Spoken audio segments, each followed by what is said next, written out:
வணக்கம் என் அன்பு சகோதர சகோதரிகளுக்கு எப்படி இருக்கீங்க? நான் ரொம்ப சூப்பரா இருக்குங்க. வரக்கூடிய குரூப் 2 எக்ஸாமுக்கு லாஸ்ட் மினிட் ப்ரிப்பரேஷனுக்காக ஒரு 16 கணக்குகள் விகிதம் மற்றும் விகிதாச்சாரத்தில் நம்ம டெஸ்டா வச்சிருந்தோம். அதற்கான ஆன்சர் கீ தான் ஷார்ட்கட்ல பார்க்க போறோம். டெஸ்ட் எழுதாதவங்க கீழே டிஸ்கிரிப்ஷன்ல ஆன்லைன் டெஸ்ட் அப்படின்னு இருக்கும், ஒரு முறை டெஸ்ட் எழுதி பார்த்துருங்க. ஃபர்ஸ்ட் கொஸ்டின் வந்து பார்த்தீங்கன்னா 1 மீட்டருக்கும் 50 சென்டிமீட்டருக்கும் உள்ள விகிதம் டேஷ் அப்படின்னு 2023 டிஎன்பிசியில் 2 எக்ஸாமில் கேட்டிருக்கான். 6th நியூ புக்லேயும் இருக்குதுங்க.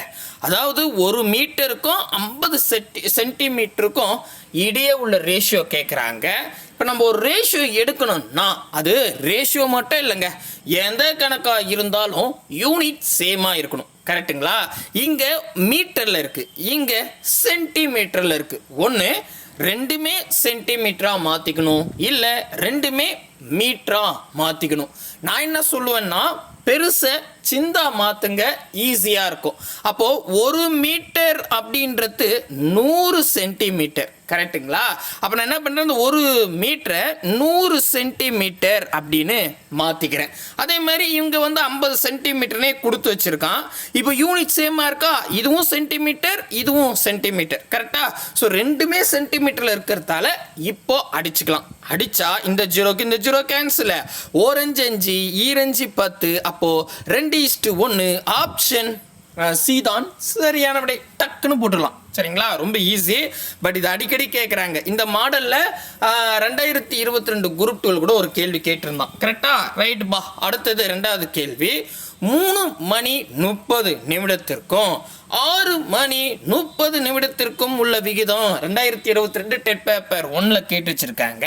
இப்போ நான் போன கணக்குலேயே சொல்லிட்டேன், நீங்கள் இந்த 2 நம்பருக்கு ரேஷியோ எடுக்கணும். அதாவது 3 மணி 3:30 மணிக்கும் 6:30 மணிக்கும். கரெக்டாக அப்படி தானே நம்ம சொல்லுவோம். இதுக்கு ரேஷியோ எடுக்கணும். ஒன்று இந்த ரெண்டுமே நிமிஷத்தில் இருக்கணும். 3 மணி 30 நிமிஷம் மொத்தமாக நிமிஷத்தில் இருக்கணும். அப்படி இல்லைன்னா மொத்தமாக மணியில் இருக்கணும். ஆனால் நீங்களே பாருங்கள், 3 மணி 30 நிமிஷம், 6 மணி 30 நிமிஷம். ஒன்று ரெண்டுமே நிமிஷமாக மாற்றிங்க, இல்லை ரெண்டுமே அவராக மாற்றிக்குங்க. நான் இப்போ தான் சொன்னேன், பெருசை சிந்தா மாற்றிக்குங்க, ஈஸியாக இருக்கும் அப்படின்னு. சரிங்களா? அப்போ அங்கே பாருங்களேன், 3 மணி அப்படின்றத, அதாவது மணியை நிமிஷமாக மாற்றணும்னா 60ஆல் பெருக்கணுங்க. அப்போ 1 மணி நேரன்றது 60 நிமிஷம். அப்போ 3 மணி நேரன்றது நம்ம 3 கூட மனசுலேயே 60 பெருக்குங்க. அப்போது 6 3 18 180 நிமிஷம் ஆகிடுமா? புரியுதா? புரியுது. அதுக்கப்புறம் இங்கே ஒரு 30 நிமிஷம் கொடுத்துருக்கான், அதையும் மனசில் கூட்டிக்கணும். கரெக்டாக? 3 மணி நேரன்றது 180 நிமிஷம், கூட ஒரு 30 நிமிஷம் கொடுத்துருக்கான். அப்போ அதை கூட்டினா 210 நிமிஷம் வரும். அந்த 210 இப்படி எழுதிக்கிறேன். Okay okay. நெக்ஸ்ட்டுங்க. அடுத்தது இப்போ 6 மணி 30 நிமிஷம். இப்போ நான் என்ன பண்ண போகிறேன், இந்த 6 மணின்றத நான் நிமிஷமாக மாற்ற போகிறேன். அப்போ அதான் கூட 60 பெருக்கிறேன். 6 6 36 360. கரெக்டா? கரெக்டு. அப்போ 6 மணி நேரன்றது 360 நிமிஷம், கூடவே 30 நிமிஷம் கொடுத்துருக்கான். அந்த 30ஐயும் கூட்டிங்க. கூட்டினா எப்படி வருது அப்படின்னு கேட்டால் இங்கே பாருங்கள், 0 9 390 நிமிஷம். இப்போ இங்கே நான் 390ன்னு போட்டுக்கிறேன். இப்போ பாருங்கள், இப்போ இவன் என்ன சொன்னான், 3 மணி 30 நிமிஷத்தை நான் என்னவா மாற்றிட்டேன், 210 நிமிஷம்னு மொத்தமாக நிமிஷமாக மாற்றிட்டேன். அதே மாதிரி 6 மணி 30 நிமிஷத்தை மொத்தமாக 390 நிமிஷம் அப்படின்னு மாற்றிட்டேன். இப்போ ரேஷியோ கேட்குறாங்க, தாராளமாக எடுத்துக்கலாம், ஏன்னா யூனிட் சேம். இந்த ஜீரோக்கு இந்த ஜீரோ கேன்சலுங்க. 3 ஆப்பிள் அடிக்கிறேன், 1 3 3 3 9. கரெக்டாக? 3 9. இங்கே பாருங்கள், 7 3 21. அவ்வளோதான். இதுக்கு மேலே சுருக்க முடியாது. எவ்வளோ சுருக்க முடியுமோ அவ்வளோ சுருக்கலாம். இவ்வளோ தான் சுருக்க முடியும். அப்போ 7:13 தான் ஆன்சர். 7:13 ஆப்ஷன் சி தான் சரியான விடை. அவ்வளோதான். டக்கு டக்கு டக்குன்னு போட்டு வந்துடலாம். கரெக்டுங்களா? இப்போது நம்ம வந்து இந்த விகிதம் மற்றும் விகிதாசாரத்தில் 87 கணக்குகள் வந்து நடத்தி முடிச்சாச்சுங்க, 6 பகுதியாக. சரிங்களா? ஸோ அதை வந்து காலையில் இப்போ போன வீடியோ பார்த்தாலே தெரியும், அதில் ஒருங்கிணைச்சே கொடுத்துருப்பேன். நீங்கள் அந்த வீடியோஸ்லாம் பார்க்கலன்னா ஒரு முறை பார்த்துருங்க, இது ரொம்ப ஈஸியாகவே இருக்கும். சரிங்களா? ஓகேப்பா. அடுத்தது 3வது கணக்கு, 2:7 இருபடி விகிதம் என்னவாக இருக்கும் அப்படின்னு 23/2/2020லையும் 6th நியூ புக்லையும் கேட்டிருக்கான். இப்போ இது எப்படி போடலான்னா, 2:7 இருபடி, மும்மடி, நாமடி அந்த மாதிரிலாம் சொன்னான்னு வச்சுங்க. இந்த இரு படி, படினா தலை மேலே 2, இருனா 2 இருக்கு. அப்போ தலை மேலே இங்கேயும் 2 இருக்கு, இங்கேயும் இருக்குன்னு அர்த்தம். மும்மடி அப்படின்னு சொன்னாங்கன்னா இப்போ தலை மேலே படின்றது தலை மேலேன்னு வச்சுக்கோங்க, மேலே 3 இருக்குன்னு அர்த்தம். ஓகே, இப்போ புரியுதா? அப்போ 2:7க்கு இருபடி அப்படின்னா ஸ்கொயர் பண்ண சொல்றாங்க. 2க்கும் ஸ்கொயர் பண்ணு, 7க்கும் ஸ்கொயர் பண்ணு, அவ்வளோதான் ஆன்சர். 2 2 4 7 49. அப்போ 4:49 ஆப்ஷன் ஏ தான் சரியானது. நல்லா கேர்ஃபுல்லாக பாருங்க, கீழே 49:4ன்னு கொடுத்துருப்பான், இன்டர்சேஞ்ச் ஆயிருக்கும், கேர்ஃபுல்லாக போடுங்க சரிங்களா. ஸோ நம்பர் மாத்திட்டீங்கன்னா ஆன்சர் தப்பாயிடும் சரிங்களா. ஓகேப்பா, அடுத்தது 4வது கணக்கு. 4வது கணக்கு என்ன சொல்றான்னா, கீழே உள்ள எந்த விகிதம் 16/24 என்ற விகிதத்திற்கு சமமான விகிதம் அல்லதாக இருக்கும். பார்த்தீங்களா, என்னமா கேள்வி கேட்டிருக்கான், நடுவில் அல்லதாகனா இருக்காது அப்படின்னு கேட்டிருக்கான். ஸோ என்னன்னா 16/24 இதுக்கு நீங்க சதவீதம் ஒன்று கண்டுபிடிச்சிங்க. சரி, இந்த சதவீதம் அதே மாதிரி ஆப்ஷன்ல எது சேமா வரல, புரியலையே, ஒன்றும் பிரச்சனை இல்லை. முதல்ல நான் ஸ்டெப் பை ஸ்டெப்பாக போட்டால் ரொம்ப ஈஸி. இது 6th நியூ புக்கில் 2023 2 எக்ஸாமில் கேட்டிருக்கோம் சரிங்களா. ஸோ அதனால் பார்த்துங்க, ரொம்ப ஈஸி. ஓகேங்களா. இப்போ ஒரு விஷயம், சின்ன பேசிக் தான். அதாவது A/B இங்கே பாருங்கள், இங்கே 16/24 இருக்கு இல்லையா, அதை நான் சும்மா உங்களுக்கு புரியுது A/Bன்னு எழுதிக்கிறேன். இந்த A/Bயை இதை எப்படி எழுதலாம்னா A/Bன்னு எழுதலாம். அதே மாதிரி A/Bயை இந்த நடுவில் இருக்கிற 2 டாட் ரேஷியோ இல்லையா, அப்படிதான் நம்ம சொல்லுவோம்.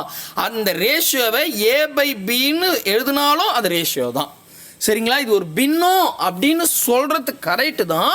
ரேஷியோவை பொறுத்த வரைக்கும், ரேஷியோ டாபிக் பொறுத்த வரைக்கும் இந்த A/Bனாலும் ஒரு விகிதம் தான், A/Bனாலும் ஒரு விகிதம் தான். இப்படியும் எழுதிக்கலாம், கணக்குக்கு தகுந்த மாதிரி எழுதிக்கலாம் சரிங்களா. புரியுதுங்களா? இது ஒரு பேசிக் தேரி சரியா.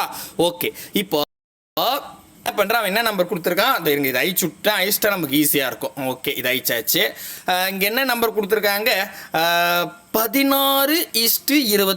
16/24 16:24ன்னு எழுதிக்கிட்டேன் சரிங்களா.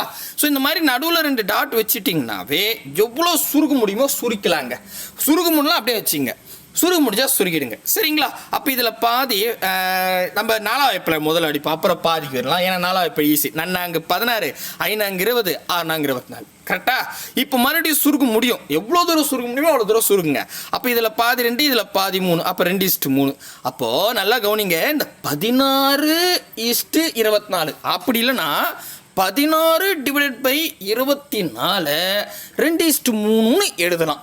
இப்போ என்ன கேள்வி கேட்குறான்னா, இதே மாதிரி ஆப்ஷனில் இருக்கிற நம்பரை சுருக்குங்க, எதுக்கு 2:3 வரல அப்படின்னு கேட்டிருக்கான். இங்கே பாருங்க, நல்ல கேள்வி பொறுத்து தான் தெரியும். சமமானது அல்லன்னு கேட்கும் போது எது 2:3 வரல அப்படின்னு கேள்வி கேட்டிருக்கான். புரியுதுங்களா? ரைட்டுங்க. இப்போ நான் இதை அழிச்சிடுறேன், இதெல்லாம் ஈஸியாக போடலாம், உங்களுக்கு புரியறதுக்காக நான் ஸ்டெப்பு போடுறேன். இப்போ ஆப்ஷன் ஏ எடுத்துப்போம், 10:15. ஓகேவா, நான் இப்படி எழுதிக்கிட்டேன். இப்போ இதை சுருக்கலாம் இல்லையா, 5ஆம் வகுப்பில் சுருக்கலாம். 1 5 5 2 5 10 3 5 5 பாருங்க, 2:3 பர்ஃபெக்டாக வந்துருச்சு. அப்போ அது ஆப்ஷன் ஏ வருது. இவன் எது வரலன்னு தான் கேட்டிருக்கான். அடுத்தது 12:18. நான் அதை எழுதிக்கிறேன், 12:18. Okay, B option B. அப்போ இது என்ன பண்ணுறேன், நான் 3ஆம் வகுப்பில் அடிக்கிறேன். நன்னாங்க சாரி, 1 3 3 2 3 6 3 9 4 3 12 5 3 15 6 3 18. மறுபடியும் இதில் பாதி 2, இதில் பாதி 3. பாரு, இது 2:3 பர்ஃபெக்டாக வந்துருச்சு. அப்போ ஆப்ஷன் பியும் இருக்குது. ஆப்ஷன் சி எடுக்கிறேன், 20/28. அப்போ 20:28 சரிங்களா தானேங்க. இப்போ இதை எவ்வளோ தூரம் சுருக்க முடியும்னு பார்க்கலாம். இதுக்கு 2:3 வந்துச்சுன்னா இதுவும் கிடையாது, வரலன்னா இதான் ஆன்சர் சரிங்களா. அப்போ இதில் பாதி 10, இதில் பாதி 14. கரெக்டா? கரெக்டு. இதில் பாதி 5, இதில் பாதி 7. அப்போ 5:7ன்னு வருது. ஆனால் எனக்கு என்ன வரணும், 2:3 தான் வரணும். கரெக்டா? அப்போ இது வரல. அப்போ ஆப்ஷன் சி தான் சரியானபடி. நீங்கள் என்ன பண்ணுங்க, ஆப்ஷன் டி சும்மா செக் பண்ணி பாருங்க, 6:9 அதுவும் 2:3 வரும். புரியுதா? டக் டக் டக்குன்னு போட்டுடலாம் சரிங்களா. ரொம்ப பேசிக்கான சம்மு தான், பட் கேட்டு வச்சிருக்காங்க, 2 எக்ஸாமில் கேட்டிருக்காங்க, நம்ம புக்லையும் இருக்குதுங்க. ஓகே, தெளிவாக புரியுதுங்களா? ரைட்டுங்க. அடுத்தது பாருங்களேன், 5வது கணக்கு. A/B = 6:7 மற்றும் B/C ஈக்குவல் டு 8:9 எனில் A/C இன் மதிப்பு 2016 குரூப் 2ல கேட்டு வச்சிருக்கோம் சரிங்களா. ஸோ அதே மாதிரி இங்கே பாருங்களேன், இது வந்து 21/1/2024 இப்போ லேட்டஸ்ட் இந்த வருஷம் கொஷினுங்க. A/B ஈக்குவல் டு 2:3 மற்றும் C/D ஈக்குவல் டு 4:7 எனில் A/D இங்கே A/Dன்னு கேட்டிருக்கான். இந்த இடத்துல வந்து பார்த்தீங்கன்னா A/C கேட்டிருக்கான். இது பாருங்க, கன்ஃபியூஷன் ஆகாதீங்க. இந்த மாதிரி A/B A/C இந்த மாதிரிலாம் கேட்குறான், இல்லை A/D அப்படிலாம் கேட்குறான்னு வச்சுங்களேன், ஒன்றும் இல்லை, அப்படியே கொஷின் பேப்பர்லேயே போடலாம் சரிங்களா. முதல்ல ஃபஸ்ட்டு ஸ்டெப்பு இருக்கிற நம்பர் எழுதிக்கிறேன் 6:7, அதுக்கப்புறம் 8:9 ஓகேவா. ஓகே, இப்போ நான் அப்படியே அந்த கொஷினில் இருக்கிற நம்பரை மட்டும் எழுதிக்கிட்டேன். இங்கே கொஞ்சம் பாருங்களேன், முதல் A கேட்டிருக்கான், ரெண்டாவது C கேட்டிருக்கான். இப்போ இதில் வந்து கொஞ்சம் எழுத்துலாம் பாருங்கள், AB இங்கே BC. அப்போது முதல் A இருக்குது கரெக்டாக, ABCடியில் கடைசியாக C அவ்வளோதான் கொடுத்துருக்கோம் கரெக்டாக. B இருக்குதுங்க, நான் சொல்கிற வார்த்தை புரியுதா பாருங்களேன், ABC இந்த 3 எழுத்து தான் இருக்குது கரெக்டாக. ஆமாம் தானே, வேறு எந்த எழுத்து எக்ஸ்ட்ராலாம் இல்லை, இசேட்டோ எக்ஸோ ஒய்யோ எதுவும் இல்லை, ஜஸ்ட் இந்த ABCன்ற 3 எழுத்து தான் இருக்குது. இதில் ஃபஸ்ட்டு லெட்டர் A தான் ABCடியில், இதில் வந்து Cன்றது இதில் லாஸ்ட் அப்படி தானே கரெக்டா. கரெக்ட், ஏன்னா அதுக்கப்புறம் இல்லை இவங்க கொடுக்கல. அப்போ ஃபஸ்ட்டு லெட்டரையும் லாஸ்ட் லெட்டரையும் கேட்டிருக்கான். மீனிங் புரியுதா நான் சொல்கிறது? ஃபஸ்ட்டு லெட்டரையும் லாஸ்ட் லெட்டரையும் கேட்டிருக்கான். ஓகே ஓகே ஓகேவா. இப்போ பாருங்க, நல்லா கவனிங்க. இப்போ ஃபஸ்ட்டு லெட்டர் ஏவை கேட்டிருக்கான் அப்படி தானே. அப்போ ஃபஸ்ட்டு லெட்டர் ஏவை கண்டுபிடிக்கணும்னா முதலையும் பெருக்கிங்க. இதில் இந்த ரேஷியோவில் இருக்கிற 6 மொதல் நம்பரு, ரெண்டாவது ரேஷியோவில் இருக்கிற 8 மொதல் நம்பரு, 2 பெருக்கிங்க, அவ்வளோதான். அதான் ஏ. அடுத்தது இப்போ லாஸ்ட் லெட்டர் C கேட்டிருக்கான் அப்படி தானே. ஆமாம், அப்போ லாஸ்ட் லெட்டர்னா கடைசியும் பெருங்க, கடைசி இது C, அவ்வளோதான். ஓகேவா, முடிஞ்சிருச்சு. இப்போ பாருங்க, நான் உங்களுக்கு புரியுறதுக்காக அப்படியே பெருக்கிறேன், 6யும் 8யும் பெருக்கிறேன், இது ஏ ரேஷியோ. இப்போ C கேட்குறா இல்லையா, அப்போ லாஸ்ட் 7யும் 9யும் பெருக்கிறேன், அவ்வளோதாங்க, முடிஞ்சிருச்சு. இப்போ நான் இங்கே நடுவில் ரேஷியோ வச்சுட்டேன், ஏன்னா A/C தானே கேட்டிருக்கான், அவ்வளோதான். இப்போ சுருக்க முடிஞ்சால் சுருக்கிடுங்க, இல்லைனா பெருகி போட்டுருங்க, ஆன்சர் அவ்வளோதான்டங்க. டக்குன்னு போடலாம் சரிங்களா. புரியுதுங்களா நான் இருந்தேன் ரைட்டு. இப்போ என்ன பண்ணலாம், அடிக்க முடிஞ்சா அடிச்சிடறேன்னு சொன்னேன் இல்லையா. எதாவது அடிக்கலாம் பாருங்களேன், அங்கே பாருங்கள், 3 2 6 3 9 கரெக்டாக. ஓகே, அதுக்கப்புறம் வேறு ஏதாவது நம்பர் அடிக்க முடியுமா? அடிக்க முடியாது. அப்போது 1 8 2 16 ஈஸ்ட்டு, அப்புறம் 3 7 21, அவ்வளோதாங்க. இதுக்கு மேலே சுருக்க முடியாது. அப்போ 16:21 ஆன்சர் இருக்குதா? தோ பாருங்க, பர்ஃபெக்டாக இருக்குது. ஆத்தாடி ஆத்தா, எவ்வளோ ஈஸியாக இருக்குது. இதை போய் கஷ்டம்னு சொல்கிறீங்களே, ஆன்சர் வந்துருச்சு. 2016 குரூப் 2ல் கேட்டிருக்காங்க. புரியுதா? கொஞ்சம் புரியுது சார், ஆனால் நம்ம வீடியோ போய் பாருங்கள், ஈஸியாக புரியும். இல்லைன்னா அங்கே பாருங்களேன், இந்த வீடியோவில் புரிய வச்சிடுறேன். இப்போ நான் என்ன பண்ணுறேன், 21/1/2024 இந்த வருஷம் கேட்ட எக்ஸாமு இங்கே பாருங்களேன், A/B ஈக்குவல் டு 2:3, C/D வந்து 4:7 எனில் A/D காண்க தானே கேட்டிருக்கான் கரெக்டா. கரெக்ட். இப்போ என்ன பண்ணுங்க, இந்த பாருங்களேன், ABCD நல்லா கவனிச்சுன்னா இங்கே A இருக்குது, ஓகே, B இருக்குது, ஓகே, C இருக்குது, D இருக்குது கரெக்டா. ஸோ 4 எழுத்து கொடுத்துருக்கான், ஆமாம் தானே. ஆமாம். அப்போ இதில் முதல் லெட்டர் என்ன A, கடைசி லெட்டர் என்ன D. இப்போ என்ன கேள்வி கேட்டிருக்கான், A1 D கேட்டிருக்கான் கரெக்டா. கரெக்ட். அப்போது முதல் எழுத்தையும் கடைசி எழுத்தையும் கேட்டிருக்கான். இந்த 4 லெட்டரில் கடைசி சொல்கிறேன், புரியுதுங்களா? ரைட்டு. அப்போ முதல் லெட்டரையும் கடைசி லெட்டரும் கேட்டிருக்கான். அப்போ முதல் லெட்டர் நீங்கள் கண்டுபிடிக்கணும், ஏவை கண்டுபிடிக்கணும், இந்த ரேஷியோவில் 2யும் ரெண்டாவது ரேஷியோவில் இருக்கிற முதல் நம்பர் 4யும் பெருங்க. முதலும் பெருக்குனா அது ஏ, புரியுதா? கடைசியும் பெருக்குனா அது கடைசி லெட்டர் D, அவ்வளோதாங்க. போனதுல C தான் கடைசி லெட்ரு, அதனால அது Cன்னு வச்சுக்கிட்டேன். இந்த இதில் வந்து D தான் கடைசி லெட்ரு, அதனால அது Dன்னு வச்சுக்கிட்டேன். புரியுதுங்களா? அவ்வளோதான், இங்கே மூஞ்சி போச்சு. அடாடாடா. இப்போ பாருங்கள், முதலையும் பெருக்குனா 2யும் 4யும் பெருக்குனா அது A. அடுத்தது கடைசியும் 3யும் 7யும் பெருக்குனா அது D. இப்படி இந்த D போடுவோம். இது ரேஷியோ தான் கேட்டிருக்கான், A/D கரெக்டா. எஸ், அப்போ நான் A/Dன்னு போட்டேன், அவ்வளோதாங்க. இப்போ இப்படியே சுருக்க முடிஞ்சால் சுருங்க, இல்லைனா பெருக்கி போட்டுங்க. சுருக்க முடியாது, ஏன்னா இங்கே 2 4 இங்கே எதுவுமே இப்போ சுருக்க முடியாது. அப்போ 1 4 4 இருந்தாங்க 8, ஓகே. அடுத்தது 3 7 நாங்கள் 3 21, அவ்வளோதான். இது சுருக்க முடியாது இல்லையா. அப்போ 8:21 இருக்குதா அப்படின்னு கேட்டால் அதோ பாருங்க, ஆத்தாடி ஆத்தா, முடிஞ்சு போச்சு, அவ்வளோதாங்க, ஃபினிஷ். சிம்பிளான கொஷின் சரியா. சூப்பர். நெக்ஸ்ட் போயிடலாமா? போயிடுவோம். அடுத்தது 7வது கொஷின். A இன் 2/3 பங்கு பியின் 75% சமம் எனில் A/B என்பது அப்படின்னு கேட்டிருக்காங்க. அதாவது இப்போ ஏன்னா 2/3 பின்னா 75%, இந்த 2/3க்கும் 75%க்கும் ரேஷியோ கேட்குறான். கிட்டத்தட்ட இப்போ நம்ம முதல் 2 கணக்கு பார்த்தல அதே மாதிரி தாங்க. இப்போ ஏ கிட்ட 2/3 பங்கு இருக்குது, பி கிட்ட 75% இருக்கு. இதுக்கு நீங்க ரேஷியோ எடுங்க அப்படின்னு சொல்றாங்க. சரியா? சரி, இப்போ நான் கணக்கு ஸ்டார்ட் பண்ணலான்னு பார்த்தா 1 சதவீதத்தில் இருக்கு, இன்னொன்று 2/3 நம்பர்ல இருக்கு. ஒன்று ரெண்டுமே சதவீதமாக மாற்றணும், இல்லை ரெண்டுமே என்னவா மாற்றணும், பின்னமாக மாற்றணும். புரியுதுங்களா? இதை தானே நான் முதல் 2 கணக்கில் சொன்னேன். கரெக்ட். அப்போ இப்போ என்ன சார் பண்ணலான்னா, நான் என்னுடைய ஒப்பீனியன் என்ன சொல்லுவேன்னா, ஒரு நம்பரை சதவீதமாக மாற்றுறது ரொம்ப ஈஸிங்க. ஏன் சார் அப்படின்னு கேட்டால், இப்போ பாருங்களேன் 2/3 இருக்கா? ஆமாம், இதை நான் சதவீதமாக மாற்றினா ஜஸ்ட்டு 100 பெருகிட்டாவே போதும், சதவீதமாக மாறிடும். ஓகேங்களா? எப்பவுமே எந்த ஒரு எண்ணையாக இருந்தாலும் ஒரு எண்ணை நான் சதவீதமாக மாற்றினா ஜஸ்ட் நான் 100 பெருகிட்டாவே போதும், சதவீதமாக மாறிடும். ஓகேங்களா? அப்போ நான் பாருங்க, இதை அடிக்க முடியாது, அடிச்சப்படி அடிக்கலாம், பட் அடிக்க முடியாது. அப்போ நான் பெருக்கிறேன், 200/3 அவ்வளோதான், இது சதவீதமாக மாறிடுச்சு. புரியுதுங்களா? நான் இதை அழிச்சிட்டு அங்கே டைரெக்டாக எழுதுறேன். இந்த கான்செப்ட் புரியுதுங்களா நான் போட்டது? ரைட்டுங்க. ஸோ இதை அழிச்சிட்றேன். இங்கே பாருங்கள், இப்போ என்னென்னா A/B கேட்குறான். ஏ வந்து 200/3 நான் அந்த சதவீதம் போடல. சரிங்களா? இங்கே 75% பாருங்கள், எல்லாமே சதவீதமாக மாற்றிட்டேன். இப்போ தாராளமாக ரேஷியோ எடுக்கலாம். சரிங்களா? ஒரு சின்ன இன்ட்டு நான் சொல்கிறேன், அதை குறிப்பு மாதிரி கூட எதிர்த்துக்குங்க. இப்போ இந்த மாதிரி ரேஷியோவில் இங்கேயும் மேபி ஏதாவது நம்பர் இப்படி இருந்தால் ஓகே, இப்படி இருந்தால் ஓகே, கணக்கு நம்ம போட்டுடலாம். சரிங்களா? பட் ஒன்றில் பின்னம் இருக்குது, இன்னொன்றில் பின்னம் இல்லை அப்படின்னா, புரியுதா? இல்லை அப்படின்னா இங்கே என்ன நம்பருக்கு 3 இருக்கா, அதை அப்படியே இங்கே எடுத்துகிட்டு போயிட்டு பெருக்கலாங்க, வேறு ஒன்றும் கிடையாது. சரிங்களா? அது மாதிரி ஒன்று பின்னத்துலேயும் ஒரு முழு நம்பராக இருந்தால் மட்டும்தான் கண்டிஷன். சரிங்களா? குறிப்பு மாதிரி எதுங்க. ஓகேவா? அப்போ இது எப்படி எழுதலாம்னா 200/75 அவ்வளோதாங்க. இதை சுருக்குனா ஆன்சர். சரிங்களா?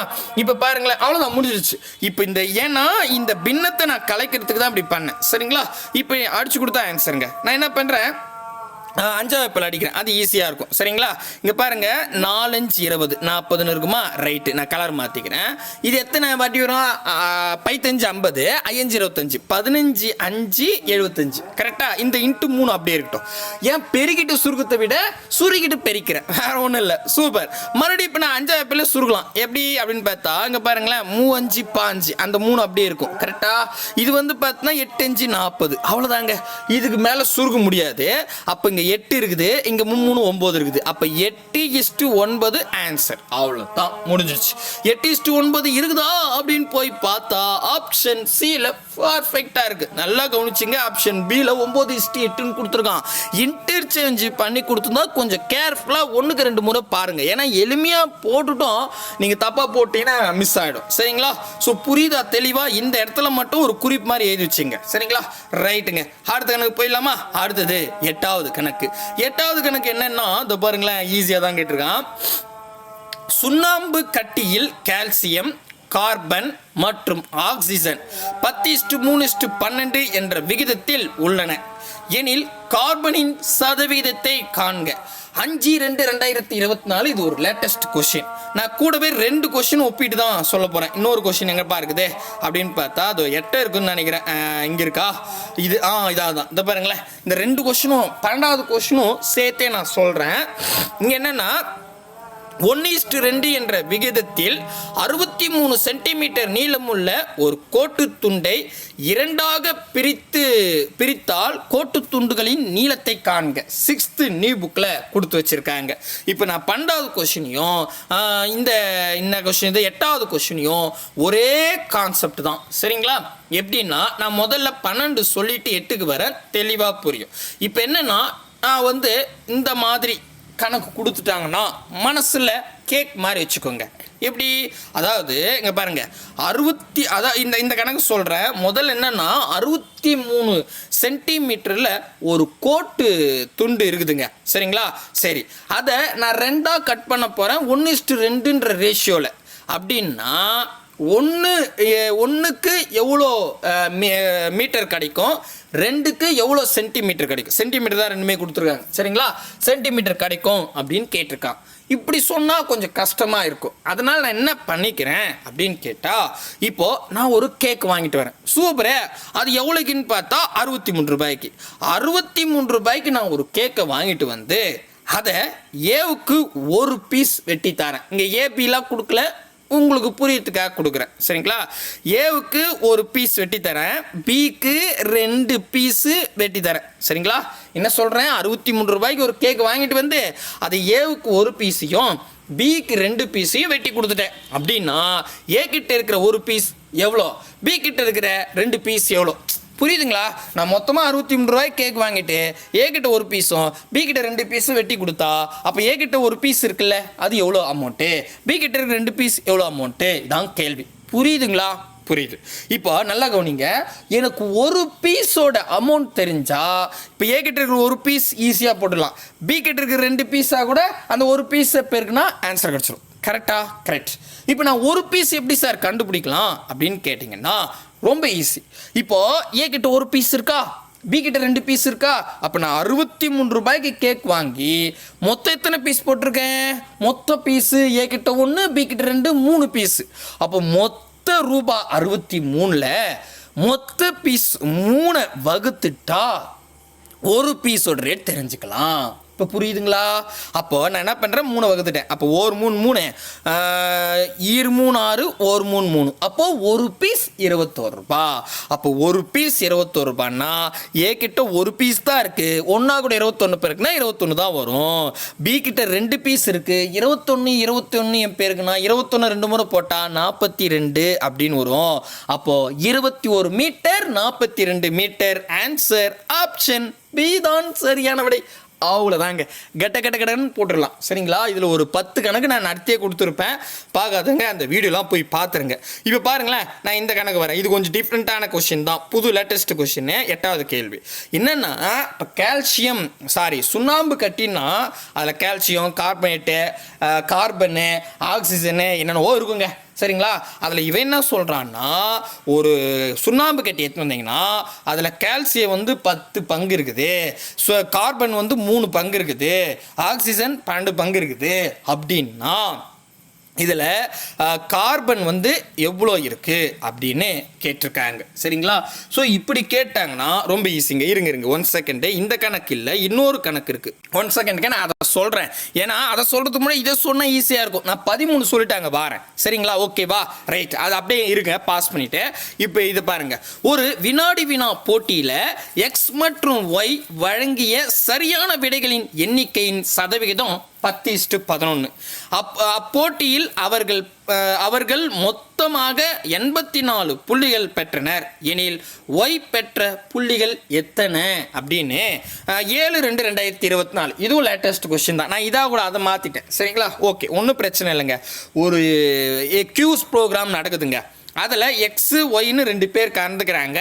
எக்ஸ் வந்து 10 பங்கு ஆன்சர் பண்ணிட்டாரு, ஒய் வந்து 11 பங்கு, அதுதான் 10:11 சொல்லியிருக்காங்க. அதில் மொத்தமாக வந்து 84 கொஷின்ஸ் இருக்குது, புள்ளிகள் இருக்குது, பாயிண்ட். ஓகேங்களா. அப்படின்னா ஒய் எவ்வளோ பாயிண்ட் வாங்கியிருப்பாங்க அப்படின்னு கேட்குறாங்க சரிங்களா. ஸோ இதை இப்படி சொன்னால் கொஞ்சம் கஷ்டமாக இருக்குங்க. இப்போ இந்த மாதிரி கொஷின் கேட்டாங்கன்னா அப்படியே கேக்காக மாற்றிங்க. எப்படி, அதாவது 84 ரூபாய்க்கு நான் ஒரு கேக் வாங்குறேன், சூப்பரு. அதில் எக்ஸுக்கு 10 பீஸ் வெட்டி தரேன், அடேங்கப்பா. ஒய்க்கு 11 பீஸ் வெட்டி தரேன், ஒய்க்கு வந்து 11 பீஸ் வெட்டி தரேன். அப்படின்னா எக்ஸ் கிட்ட இருக்கிற 10 பீஸ் எவ்வளோ, ஒய் கிட்ட இருக்கிற 11 பீஸ் எவ்வளோ அப்படின்னு கொஸ்டின் கேட்டிருக்காங்க. அதாவது இதில் ஒய் மட்டும்தான் கேட்டிருக்கான், பட் நான் ரெண்டுமே இந்த ஒரே நேரத்தில் கண்டுபிடிச்சிடுறேன். ஒருவேளை அவன் அடுத்த எக்ஸாமில் எக்ஸ்ன்னு கேட்டால் கூட ஆன்சர் போட்டுடலாம், இல்லை ரெண்டுமே கேட்டாலும் ஆன்சர் போட்டுடலாம். சொல்கிறது புரியுதுங்களா. ரைட்டுங்க. இப்போ போன கணக்கு அப்படியே மனசில் வச்சுக்கோங்க. 84 ரூபாய்க்கு கேக் வாங்கி எக்ஸுக்கு 10 பீஸு, ஒய்க்கு 11 பீஸு வெட்டி தரேன். அப்படின்னா எக்ஸ் கிட்ட இருக்கிற 10 பீஸ் எவ்வளோ, ஒய் கிட்ட இருக்கிற 11 பீஸ் எவ்வளோ, இதான் கேள்வி. அப்போ மொத்தம் 84 ரூபாய்க்கு கேக் வாங்கிட்டேன். அந்த 84 ரூபாய்க்கு கேட்க எத்தனை பீஸ் போட்டிருக்கேன், மொத்த பீஸை கேட்குறேன். எக்ஸ் கிட்ட 10 பீஸு, ஒய் கிட்ட 11 பீஸு, அப்போ 21 பீஸ் போட்டிருக்கேன். கரெக்டாக புரியுதுங்களா? புரியுது. அப்போது மொத்த மதிப்பில் மொத்த பீஸை வகுத்துட்டா எனக்கு ஒரு பீஸ் கண்டுபிடிச்சிடலாம். ஓகேங்களா? ஏன்னா எனக்கு ஒரு பீஸ் தெரிஞ்சுட்டா எக்ஸ் கிட்ட இருக்கிற 10 பீஸ் எவ்வளோன்னு ஈஸியாக கண்டுபிடிச்சிடலாம். ஏன்னா 10 கூட அந்த மதிப்பு பறிக்கிட்டு போகிறேன். ஒய் கிட்ட இருக்கிற 11 பீஸ் ஈஸியாக கண்டுபிடிச்சிடலாம். அப்போ நான் எனக்கு ஒரு பீஸ் தெரிஞ்சுக்கிறதுக்காக மொத்த அமௌண்ட் 84ல் மொத்த பீஸ் 21 வகுக்கிறேங்க. இப்போ உங்களுக்கு தெளிவாக புரியுதுங்களா? சூப்பர். இப்போ நான் அடிச்சு கொடுத்துட்டா போதும், அடிச்சுட்டா எனக்கு ஆன்சர் கிடச்சிடும். ஆன்சர்னா ஒரு பீஸோட ரேட்டு தெரிஞ்சுக்கலாம். சரிங்களா? இப்போ பாருங்க, அடிச்சு கொடுப்போம். இதில் எதெல்லாம் 21ன்றதால நம்ம 3ஆம் வாய்ப்பாடு ட்ரை பண்ணலாமா? சூப்பர். இல்லைனா 7ஆம் வாய்ப்பாடு ட்ரை பண்ணலாம். 7ஆம் வாய்ப்பாடு தெரியலையா? 1 7 2 14 3 21. சூப்பர். 1 7 7 8ல் 7 போடுச்சு, மீதி 1 இருக்குது. இப்படி வச்சுங்க. அப்படி வச்சிங்கன்னா 14 வரும். 7 14. சூப்பர். அடுத்தது வந்து பார்த்தீங்கன்னா இப்போ 3ஆம் வாய்ப்பாடில் 1 3 3 4 3 12. அவ்வளோதான். ஒரு பீஸ் 4 ரூபா. ஒரு பீஸ் 4 ரூபான்னா ஏ கிட்ட 10 பீஸ் இருக்குது. அப்போ 10 4 பேருங்க 40 ரூபா. பி கிட்ட 11 பீஸ் இருக்குது. 11 4 பேருங்கன்னா 44 ரூபா. அவ்வளோதாங்க. அப்போது எக்ஸ் கிட்ட 40 ரூபாய்க்கு கேக் இருக்குது, ஒய் கிட்ட 44 ரூபாய்க்கு கேக் இருக்குது. நான் ரெண்டுமே ஒரே நேரத்தில் கண்டுபிடிச்சிட்டேன், ஒரே செகண்டில். இப்போ இவன் என்ன கேட்டிருக்கான்? ஒய் மட்டும்தான் கேட்டிருக்கான். ஒய் என்னது? 44 இருக்குதா? Option B. அவ்வளோதான். சரியாக போச்சு. கரெக்டாக வரும். இப்போ புரியுதுங்களா? தெளிவாக புரிஞ்சிருச்சா? சூப்பர்பா. இப்போ அடுத்த கணக்குங்க. அடுத்தது இது பாருங்களேன், இங்கே 8வது கணக்கு நம்ம விட்டு வந்துடுவோம், அதை பார்த்துருவோம். என்ன இதில் ரேஷியோவில் கேட்டிருக்கான், அதோ இருக்குது பாருங்கள். ரேஷியோவில், அதாவது சதவீதத்தில் கேட்டிருக்கான். இப்போ என்னென்னா, நான் வந்து ஒரு கேக் வாங்குறேங்க. அந்த கேக்கில் ஒரு உதாரணத்துக்கு நம்ம கேக்குன்னு வச்சுப்போம். கேக்கில் என்ன பண்ணுறேன், கால்சியன்ற பையனுக்கு நான் 10 பீஸ் வெட்டி தரேன், கார்பன்ற பையனுக்கு 3 பீஸ் வெட்டி தரேன், அடுத்தது ஆக்சிஜன்ற பையனுக்கு 12 பீஸ் வெட்டி தரேன். அப்படின்னா இதில் என்னென்னா, கால்சியம் பையன் இருக்கான்ல, அவங்ககிட்ட 3 பீஸ் இருக்குல்ல, அது எத்தனை சதவிகிதம் மொத்த பீஸில்? இதான் கேள்வி.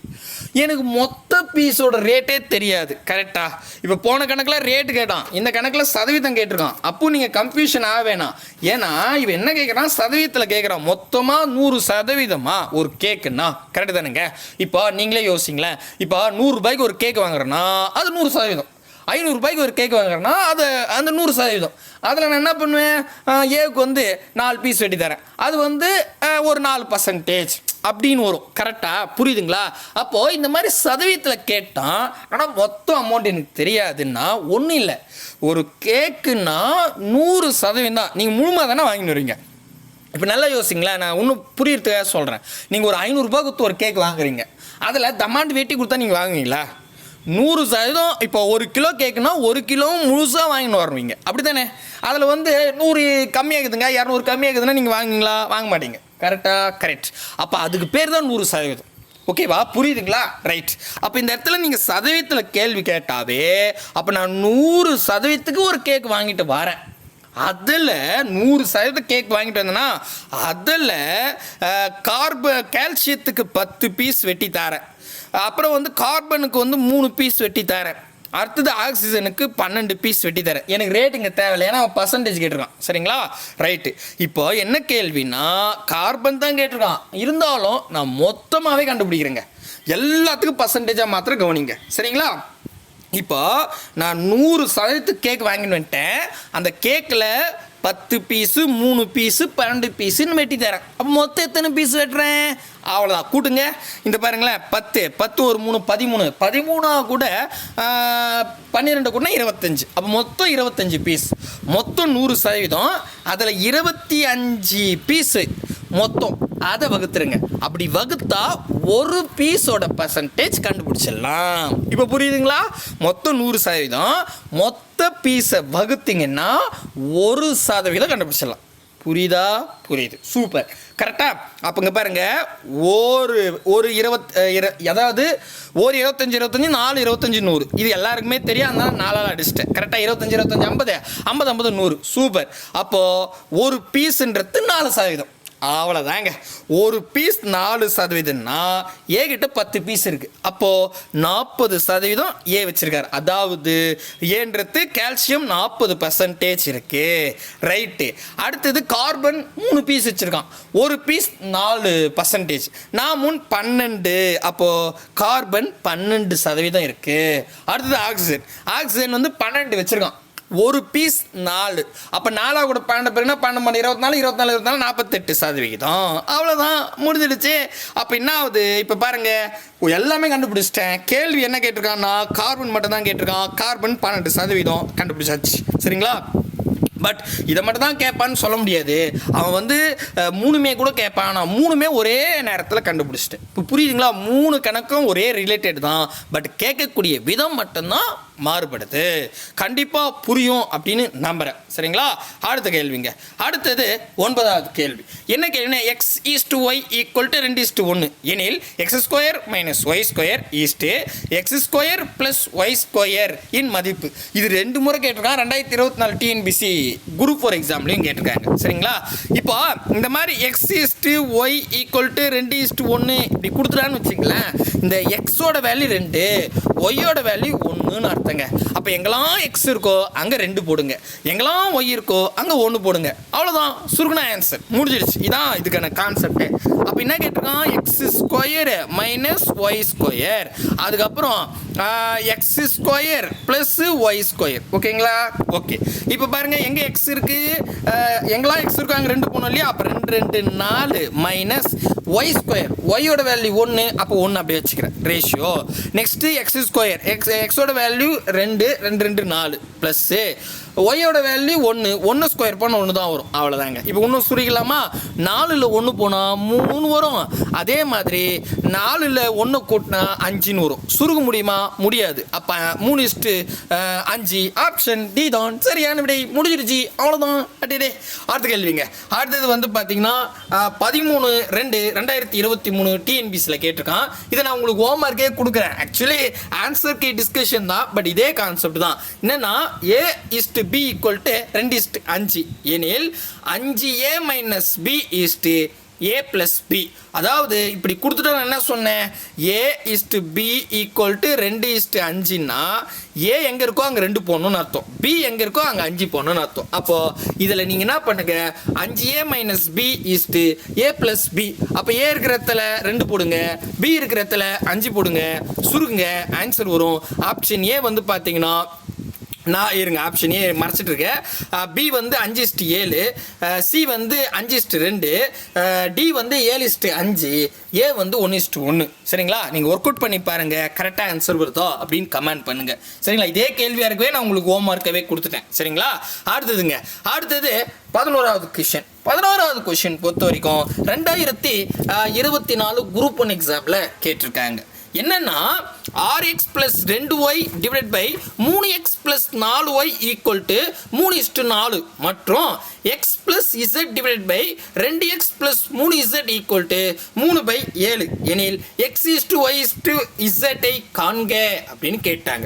இப்போ இந்த மாதிரி ஒரு பேட்டர்ன் நான் ஏற்கனவே உங்களுக்கு நல்லா தெளிவாக சொல்லியிருக்கேன். பட் நம்ம போட்டது 2 XY மட்டும் தான் கண்டுபிடிச்சிருப்போம். இதில் அட்வான்ஸாக x/y/z கேட்டிருக்கோம். என்னன்னா கேட்கட்டும், நல்லா புரிஞ்சுங்க, உள் வாங்கிங்க. இந்த மாதிரி இங்க வந்து ஒரு மதிப்பு, இங்க ஒரு மதிப்பு, நடுவில் ஈக்குவல் டு கொடுத்துட்டாவே, x/y/zன்னு கேட்டாவே தயவு செஞ்சு ஆப்ஷன் எடுத்து ஒர்க் அவுட் பண்ணுங்க. நார்மல் மெத்தட் போட்டிங்கன்னா மணிக்கணக்கு ஆகும். சரிங்களா? சரி, எப்படி சார் போகிறது அப்படின்னு கேட்டிங்கன்னா ரொம்ப ஈஸி. இப்போது ஆப்ஷன் செலக்ட் பண்ணுவோம். ஆப்ஷனில் நீங்கள் கொஞ்சம் பாருங்களேன். ஆப்ஷன் ஏ 4:15:4, பி வந்து 4:15:2. இதில் இங்கே 2 ஆப்ஷனில் ஒரே மதிப்பு இருக்குது. அதாவது 4 15 சேமாக இருக்குது.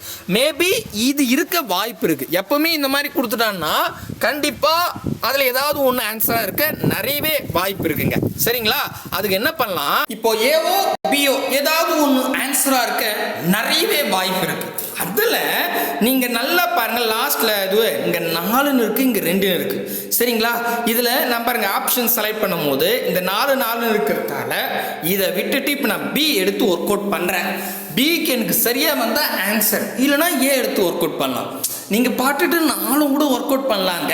ஆனால் நம்ம செலெக்ஷன் பண்ணுறது கரெக்டாக பண்ணணும்னு வச்சுங்களேன், ஈஸியாக இருக்கும். ஒரே ஆப்ஷன்லேயே இல்லை 2 ஆப்ஷன்லேயே கொண்டு வந்துடலாம்.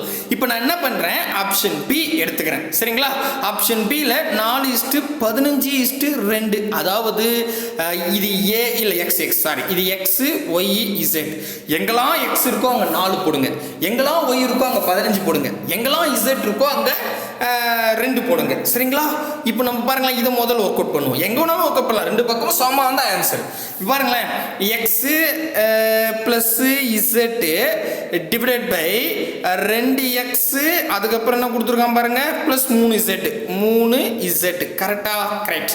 இப்போ நான் பாருங்களேன், ஜஸ்ட்டு இப்போ என்ன பண்ணுறேன், எக்ஸோட வேல்யூ 4, ஒய்யோட இசட்டோட வேல்யூ 2. அப்போ இங்கே இடத்துல இது 4 + 2ன்னு போட்டால் 4 + 2னா 7ன்னு வரும். நான் கூட்டிட்டேன். இங்கே பாருங்க, இங்கே எக்ஸோட வேல்யூ 4, ஒரு நாள் 4 நாங்கள் 8ன்னு வருமா? ஓகே. 3z, இசட்டோட வேல்யூ 2. அப்போ 1 3 3 2 3 6ன்னு வரும். 8யும் 6யும் கூட்டினா எம்பிட்டு வருது பாருங்க, 14 அப்படின்னு வரும். கரெக்டா? கரெக்ட். இப்படி போட்டுருங்க. அப்போ இதை சுருக்க முடியுமா? இதில் 1 7 7 7 14. அப்போ 1:2 அப்படின்னு வரும். கரெக்டா? இப்போ பாருங்க, அங்கே வந்து பாருங்களேன், இருங்க ஏதோ தப்பு பண்ணிட்டேன். 1 செகண்ட். நான் எவ்வளோ பெரிய ஆள் பாருங்க. அதாவது 4யும் 2யும் கூட்டினா 4 5 6 தானே வரும். சாரி, நான் இந்த இடத்துல 7 போட்டேன், மன்னிச்சுங்க. ஓகே, கீழே 14 கரெக்ட் தான். ஓகே, இப்போ இதில் பாதி 3 வருமா?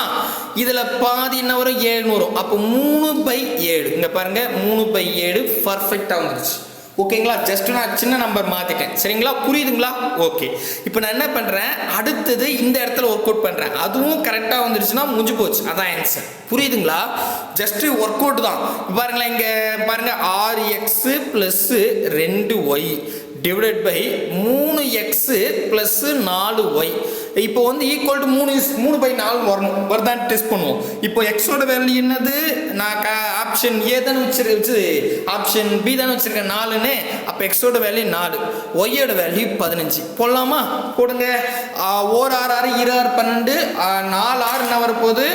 4 × 6 மனசுலேயே போட்டிங்கன்னா நமக்கு 24ன்னு வருங்க. ப்ளஸ் 15னா 30ன்னு வருங்க. கரெக்டா? கரெக்ட். அடுத்தது எக்ஸோட வேல்யூ 4, 4 12 ப்ளஸ் 4 15 15 15 30 60 அப்படின்னு வருங்க. சரிங்களா? இப்போ நீங்களே பாருங்களேன், இந்த 30 கூட 24 கூட்டினா 54ன்னு வரும். இந்த 60 கூட 72 கூட்டினா 12 கூட்டினா 72ன்னு வரும். கரெக்டா? கரெக்ட். இப்போ இதை அடிச்சு பார்த்தா பர்ஃபெக்டா 3/4 தான் வரும். அடிச்சு பாருங்க. அப்படி பார்த்தா கரெக்டாகவே வருது. ஆப்ஷன் பி தான் சரியான விடை. தெளிவாக புரியுதுங்களா சொல்றது? சூப்பர். அடுத்த கேள்விங்க.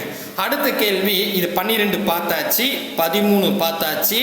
அதுக்கு அடுத்ததா 14 வந்து சொல்றேன். இதை பார்த்துட்டு வரேன். 15வது பார்த்துட்டு 14 வரும்.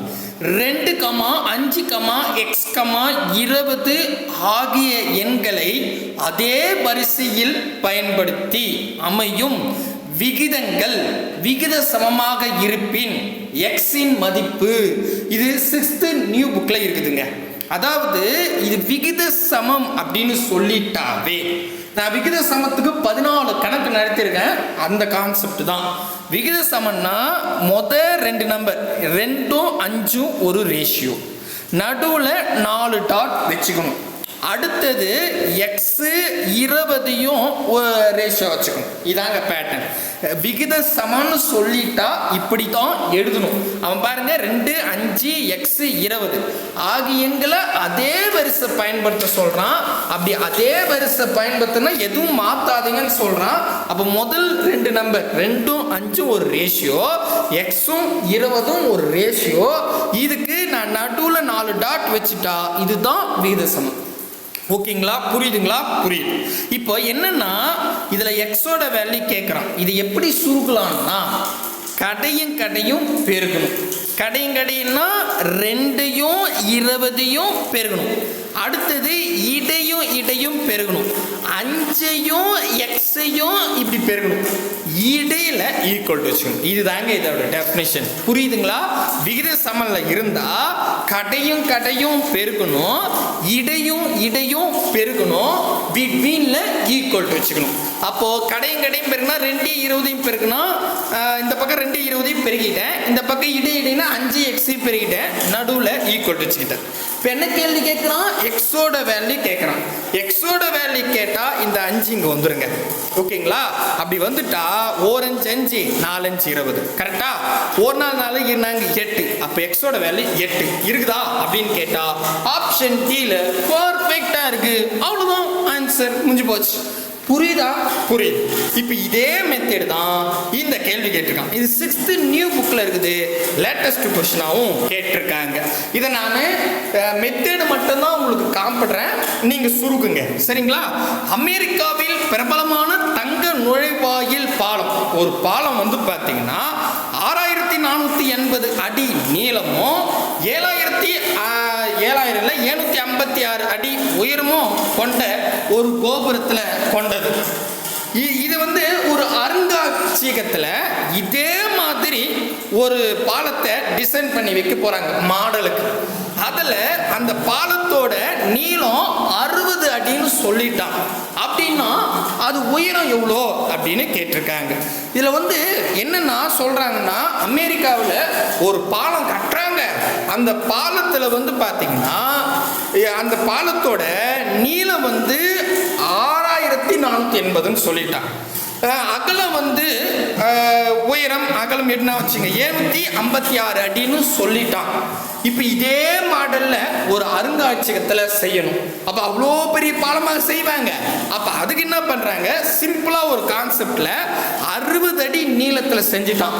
அப்போ அந்த 60 அடி நீளம் இருந்தால் உயரம் எவ்வளோ இருக்கணும்னு கேட்குறான். இது அளவியல் டாபிக் கிடையாது, விகித சமம். எப்படி சார் அப்படின்னு கேட்டாங்க பாருங்க. 6480 ஈஸ்ட் 756 4 டாட் வச்சுக்கிட்டு அதுக்கப்புறம் இங்க எது இது நீளம் இல்லையா? அப்ப நீளம்னா 60 அடி இஸ்டு எக்ஸ். அவ்வளவுதாங்க. புரியுதுங்களா? புரியுது. இப்போ நான் என்ன சொன்னேன், விகித சமம்புக்கு முதலும் பெருக்கணும், அதாவது கடையும் பெருக்கணும், இடையும் பெருக்கணும். இதான் நான் சொல்லியிருப்பேன். அப்போ இங்க பாருங்க 756 இன்ட்டு 60 ஈக்குவல் டு, நான் கீழே மடிச்சு எழுதுறேன், 6480 இன்ட்டு எக்ஸ்.